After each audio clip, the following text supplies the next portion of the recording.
moving on to the AFC North. Uh, at the top here, we have the Steelers. And this is one of those teams this year that I'm sure they're still sitting at home scratching their heads, wondering what the heck happened. Because they were perfect going into, what was this, week 9 or week 10? I'm sorry, week 13. So they were 12-0 going into uh, that game, and then they go on to lose 3 of their last 4 games. Is that right?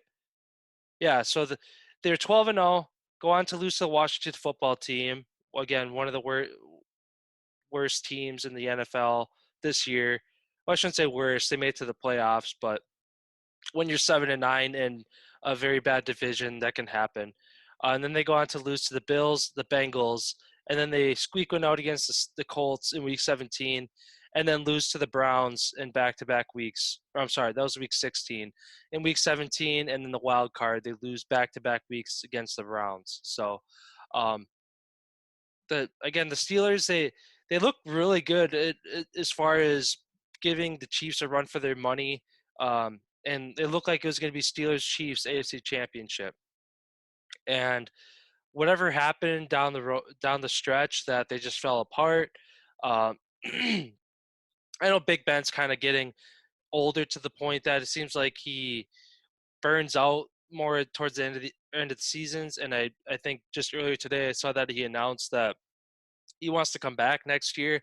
Um, I mean, he obviously a Hall of Fame quarterback. I don't know if that's the answer. Their defense has been stellar all year. They only gave up 312 points defensively. Every game that I watched of theirs this year, or any highlights, it seemed like they were getting at least one turnover defensively every single game. Um, So their defense obviously isn't the problem.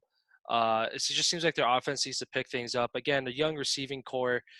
Juju Smith-Schuster is the oldest guy in there, and he's my age. I think he's 24 years old.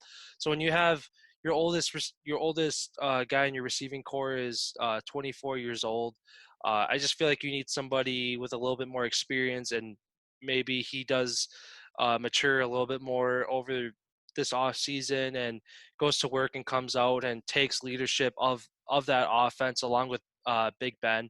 Um, I don't really see a whole lot for them changing next year, especially with Big Ben coming back. If Big Ben left, I would definitely say that they would take a decline if they were unable to find someone in free agency who could pick up where Ben left off. They finished the year 12-4. I don't quite think that they do that. Obviously, their defense played amazing this year, but to have I don't think that their defense is going to match that next year, which obviously is going to cost them more points defensively, which is going to in turn cause them to lose more games. So they finish the year 12-4. I'm going to say they lose one more game, so I'm going to say they finish 11-5 next year.